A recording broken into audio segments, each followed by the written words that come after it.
how do you take that vision and get it outside the management team, outside the leadership team, the executive group? How do you get that inside 90 people? How do you get that inside 130 people? How do you get that inside 300 people? How do you get that out of your mind or the mind of a few and into the mind of an entire organization? Here are, again, three basic principles. One is personification. Personification. And just to quickly unpack that idea for you, it's a poetic device. Oddly enough, we've used it in things like Uncle Sam personifying the U.S., but it is a powerful tool, underutilized in most businesses, most organizations. Once you know who that customer is, personify them. Give them an identity. Anybody here, for example, know about Willow Creek Community Church in Chicago? Anybody ever hear of Willow Creek? Some of you might know about them. It's a case of personification. About 25 years ago, a youth group of about 50, 70 high school kids and young professionals was asked kind of gently by their church to leave and start another one. The young people were a little hard on the furniture, And so they said, why don't you guys go start another church? So about 25 years ago, the youth pastor and the small group of young people went out and started a new church. And what they did was they personified the person that they were feeling they were called to reach out to. And they actually give that person a name. They called him Unchurched Harry. They said, we're going to go after the hardest person that we can think of, guys who hate church. And, part of my background is I was a pastor too, so I'm going, there's lots of those out there. But they're really hard to reach.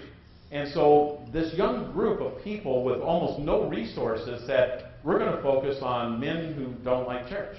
And that's what they focused on. And they called him Harry, personification. The interesting thing about Willow Creek, the rest of the story is 25, 26 years later, there are about 27,000 people on a Sunday. Because they focused on that clear understanding of who it is. So when you talk about getting the idea, the vision into a lot of people, think about the use of personification. We'll unpack that a little bit more with Todd in a second. The second thing is visible change. Visible change.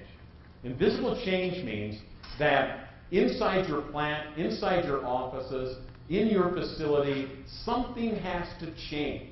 They have to say, there's a sign, there's a new ornament, there's something here that says, I can't walk into my place of work and not see a visible change, a reminder to tick. And we see all kinds of solutions to that. There are sometimes posters, there's sometimes new furniture that represents. There's 100 different ways to do this.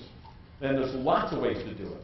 But you've got to make a physical change for people so they say, yes, we're on this journey to go after that customer. That's who we're all about. That's who we're in love with. That's who we're chasing right now as an organization. So personification, visible change is a great way to do it. And then the last of these is demonstrate your commitment. Now, here's a kind of a touchy point for a lot of us in leadership. And one of the fellows that we work with, a CEO and owner of a company, said that the truth is we have a sawtooth organization. And I didn't know what that meant. I had not heard that used before. And he's a brilliant, neat guy, loves his people, loves his organization. He said, but the truth of the matter is that I come back from a conference like this and I got this great idea. And so, we're going to do this. And then I can't sustain it emotionally, or I wear out, and then we go back down to the way we always did things. And then I go to another conference, and I say, we're going to do this. And then back down. And so one of the things that is really hard, and we'll talk about sustaining in just a bit, is that you've got to show some demonstrable commitment. We are on this journey. It's not going to be flavor of the month.